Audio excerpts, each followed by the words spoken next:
When an empath reaches the threshold, why they become untouchable. Your boundless kindness isn't a holy virtue, it's a psychological death sentence. You are actively bleeding out to keep emotional parasites warm. Watch to the very end, because you must learn to unlock the terrifying monster chained in your dark. It's the only way to get your soul back. The threshold of silence, a brutal awakening to infinite kindness. Imagine the exact second you realize you have been complicit in your own psychological murder.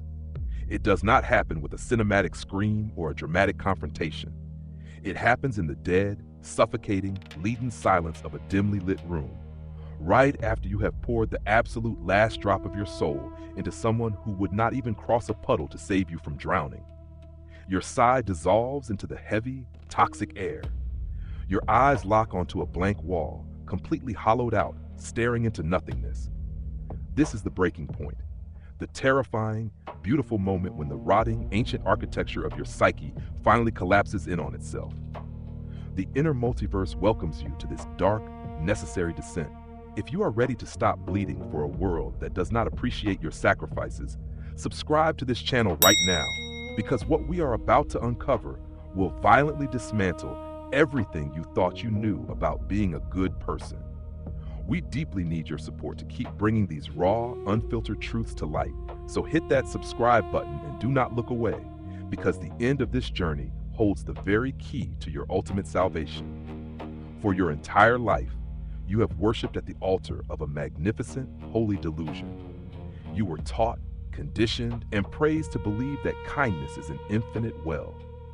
You wore your relentless self-sacrifice like a bleeding badge of honor, utterly convinced that if you just bled enough, if you just forgave enough, the universe would eventually cradle you in a gentle, rewarding embrace.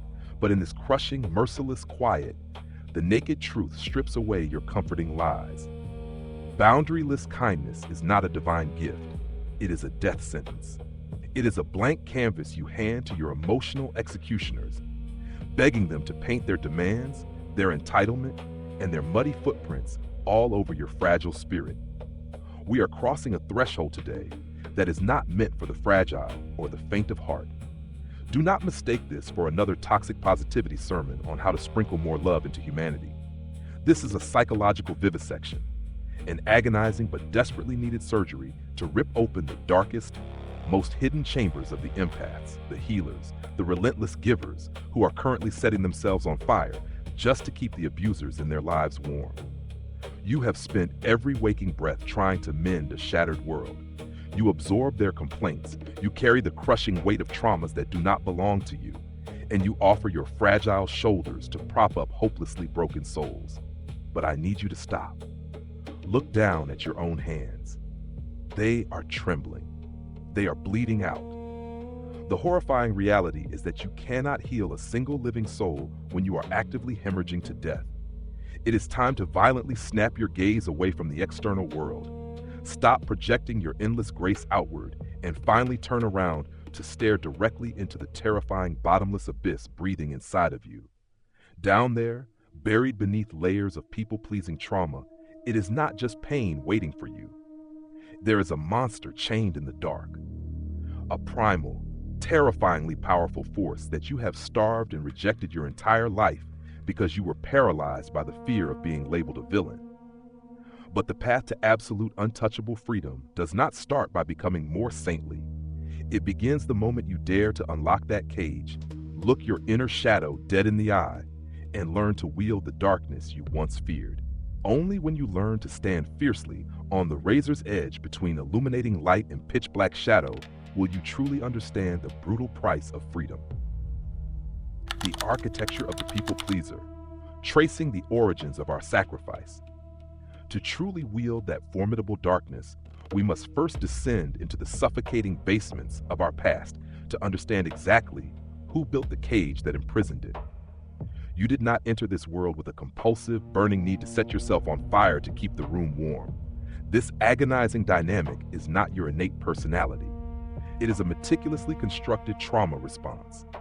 Cast your mind back to the very beginning, to those quiet, formative years when your developing psyche was furiously taking notes on how to survive in your specific environment. For those of us cursed with profound empathy, love was rarely offered as an unconditional sanctuary.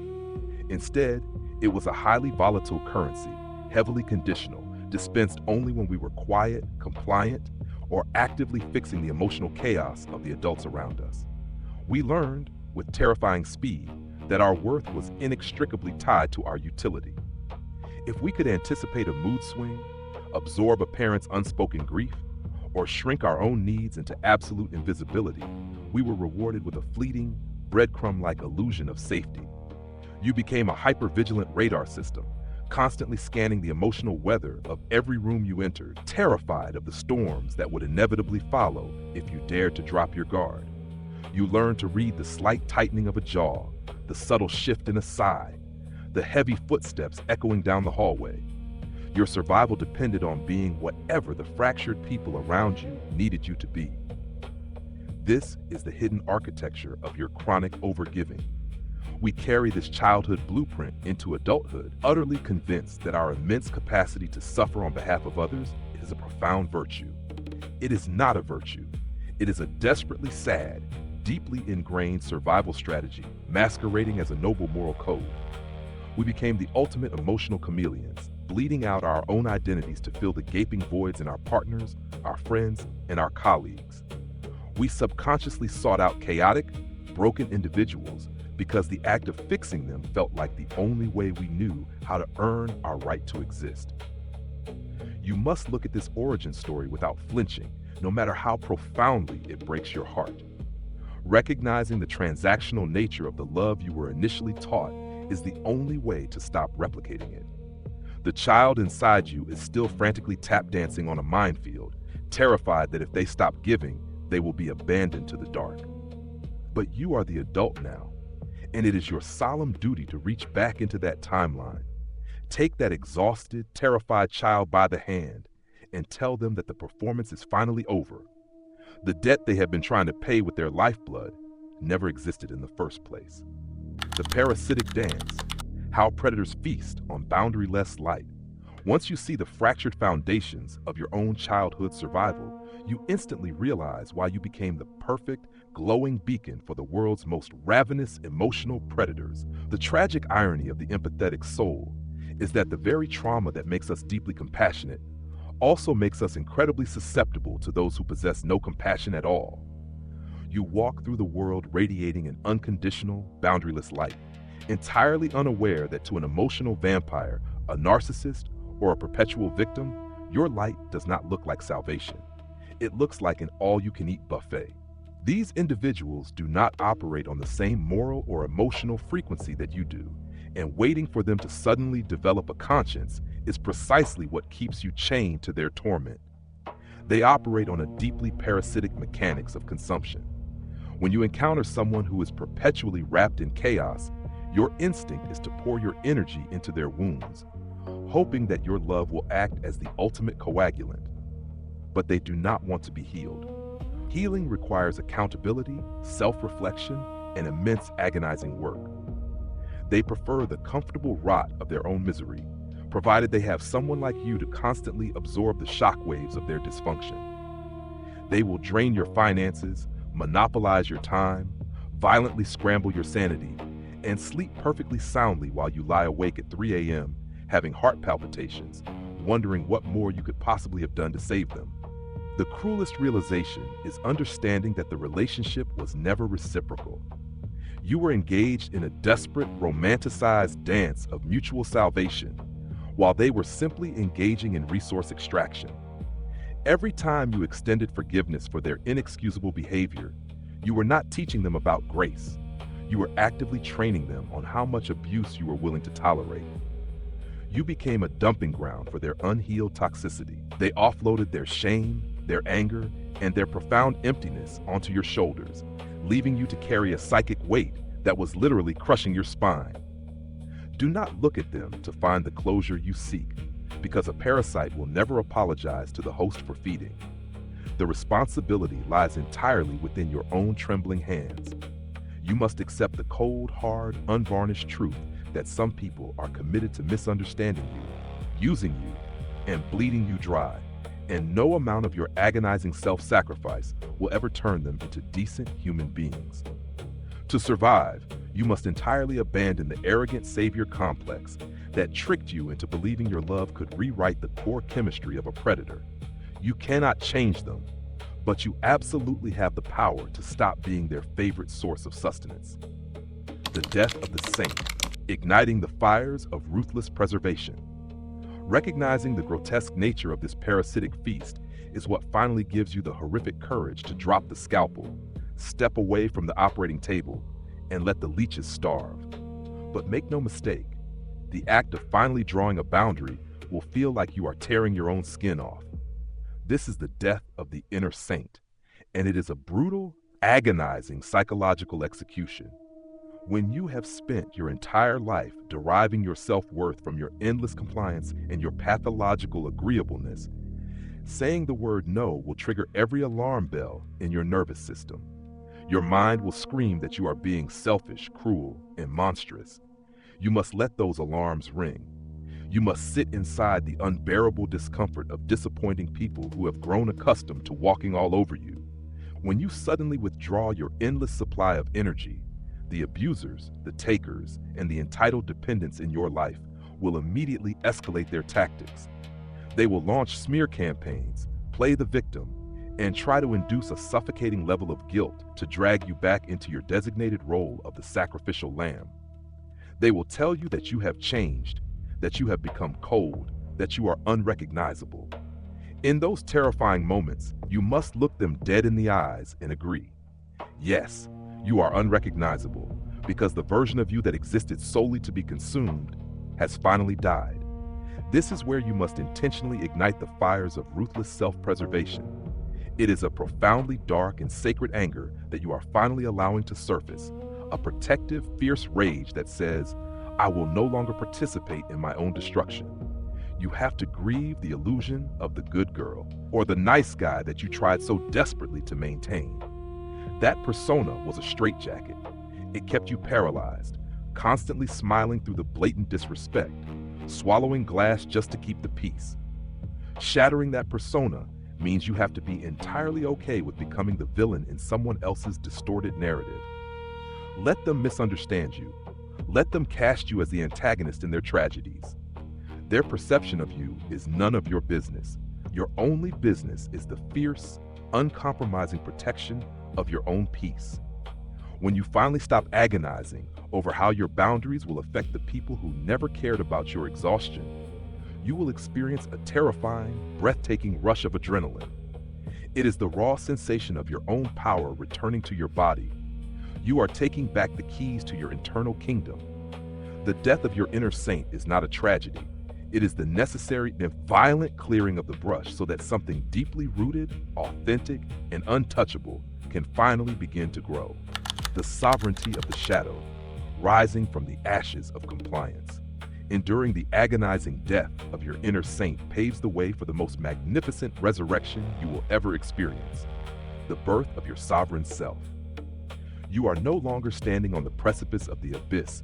You have waded through the absolute darkest depths of your own suppressed rage and grief, and you have emerged on the other side, fundamentally transformed.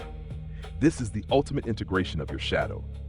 You have finally realized that your darkness, your capacity to say a hard, uncompromising no, your ability to walk away without a single backward glance is not something to be feared. It is the very armor that protects your sacred light.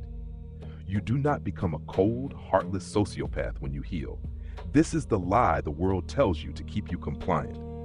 Your profound empathy remains, but it is no longer an open wound bleeding out into the dirt. It is a carefully guarded reservoir, dispensed only to those who have actively earned the profound privilege of experiencing it. You still possess immense love, but it is now a love with teeth, a love that commands respect. You have learned that true kindness is not the absence of boundaries. True kindness is the absolute clarity of them. You can look at a broken, chaotic soul and feel a deep sense of compassion for their suffering, without feeling the slightest compulsive urge to sacrifice your own sanity to fix them. This sovereign state is incredibly quiet, but it is a silence born of power, not of subjugation. The desperate, frantic energy of the people pleaser has evaporated, replaced by a grounded, impenetrable stillness. When people attempt to cross your lines, you do not need to scream or negotiate or explain yourself in exhausting circles. A simple, steady glance, a quiet refusal, is enough. You realize that your energy is your most precious, unrecoverable currency, and you refuse to spend another agonizing second investing it into dead soil. You have finally become whole. By embracing the monster you kept chained in the dark, the part of you that demands respect, the part that is fiercely protective, the part that is entirely unafraid of conflict, you have paradoxically become the most authentic, loving version of yourself. You are a complete ecosystem, capable of nurturing profound beauty and fully capable of burning down any threat that attempts to invade your borders. This is the brutal, beautiful price of ultimate freedom. It costs you your illusions. It costs you the toxic relationships you thought you needed, and it costs you the comforting lie of your own martyrdom. But in return, you get your soul back. You stand tall, deeply rooted in your own unapologetic truth, looking out at a world that can no longer break you, quietly daring it to try. To conclude, the journey from chronic people-pleasing to unapologetic sovereignty is not a path of losing your compassion, but of weaponizing it for your own survival. For too long, you operated under the tragic illusion that your immense capacity for self-sacrifice was a moral virtue, when in reality, it was a meticulously constructed trauma response forged in the fires of conditional childhood love. This boundaryless existence turned you into a sanctuary for emotional parasites who drained your lifeblood while offering nothing but chaos and exhaustion in return. Reclaiming your soul requires the brutal, agonizing execution of your inner saint, the compliant, perpetually agreeable persona that kept you chained to the expectations of takers and abusers.